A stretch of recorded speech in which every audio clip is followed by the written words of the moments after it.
आप सभी मित्रों को मेरा यानी भाई अजीत होरो का शालोम। मित्र, आप सबका एक बार फिर से आज के लघु मनन में हार्दिक स्वागत है। मैं धन्यवाद करता हूं कि निरंतर आप इस कार्यक्रम को सुनते हैं और आप आशीषों को प्राप्त करते हैं। परमेश्वर का धन्यवाद हो।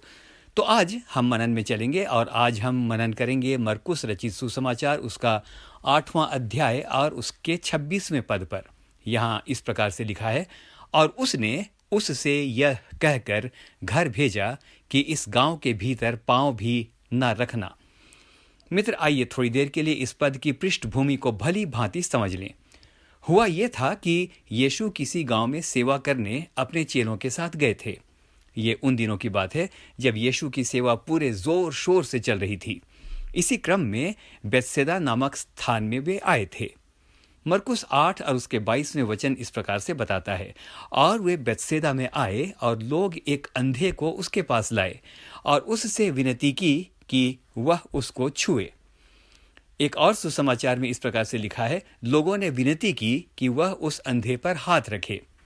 मित्र, यहां भी वही बात है जो हमने कल के मनन में सुना था कि जो लोग उस झोले के मारे को यीशु के पास लाए थे उनका कोई नाम नहीं जानता। यहां भी वही बात दिखाई पड़ती है कि जो लोग इस अंधे व्यक्ति को यीशु के पास लाए थे उनका नाम शायद हम में से किसी को भी इस पृथ्वी पर पता नहीं चलेगा। लेकिन प्रभु का धन्यवाद हो कि यदि हम किसी को परमेश्वर के पास लाते हैं तो बेशक दुनिया को हमारा नाम याद रहे ना रहे, स्वर्ग हमेशा ऐसे लोगों को याद करता है। आप चिंता ना करें मित्र कि कोई आपके अच्छे कामों को एक्नॉलेज भी नहीं करता। इब्रानियों 6 और उसके 10 में लिखा है, परमेश्वर अन्यायी नहीं कि तुम्हारे काम और उस प्रेम को भूल जाए जो तुमने उसके नाम के लिए इस रीति से दिखाया कि पवित्र लोगों की सेवा की और कर भी रहे हो।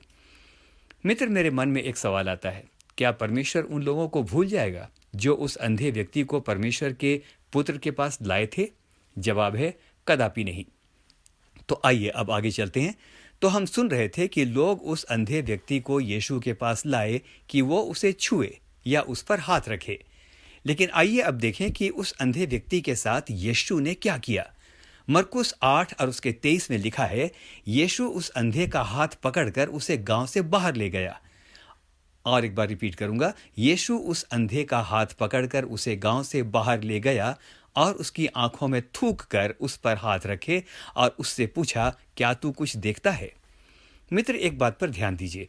बहुत बार ऐसा हुआ कि जब भी कोई अंधा व्यक्ति यीशु के पास लाया गया या कोई भी बीमार लाया गया तो यीशु ने उस पर हाथ रखकर उसे चंगा कर दिया था। जो लोग उस व्यक्ति को यीशु के पास लाए थे उनकी भी यही आशा थी कि वो उस पर हाथ रखेगा, क्योंकि यीशु अमूमन ऐसा ही करता था। लेकिन ये क्या, यहां तो वह हुआ जो किसी ने सोचा भी नहीं था। उन लोगों ने तो बस यहां तक सोचा था कि यीशु हाथ रखेगा और वो ठीक हो जाएगा।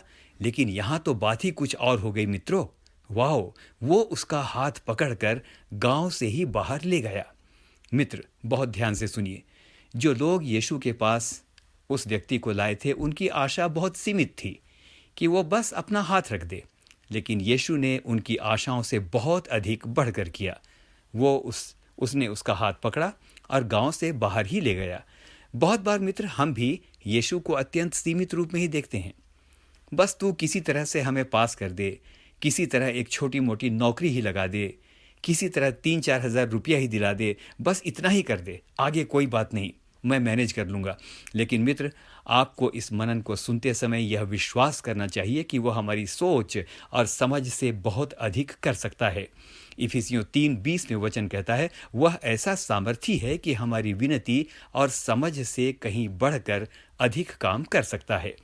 मित्र, आइए आज आनंद से कहें, मैं जहां तक सोचता हूं उससे कहीं बहुत बढ़कर मेरे लिए परमेश्वर काम कर सकता है।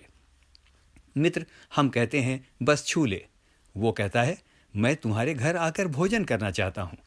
अब्राहम कहता है, इश्माइल तेरी दृष्टि में बना रहे यही बहुत है। लेकिन परमेश्वर कहता है, मैं तुम्हारा वंश सारा से ही बढ़ाऊंगा। मित्र, हमारे सोचने और उसके सोचने में आसमान और जमीन का अंतर है। आइए अब आगे देखें कि यीशु ने क्या किया। उसने उस व्यक्ति की आंखों में थूका और हाथ रखकर पूछा, क्या तू कुछ देखता है? मरकुस 8 उसके 24 में उस अंधे व्यक्ति ने कहा, मैं मनुष्यों को देखता हूं, वे मुझे चलते हुए दिखाई देते हैं जैसे पेड़। मित्र, यहाँ क्या दिखाई पड़ता है? यहाँ दिखाई पड़ता है कि यीशु के हाथ रखने के बाद भी उसकी दृष्टि पूरी तरह से ठीक नहीं हुई थी।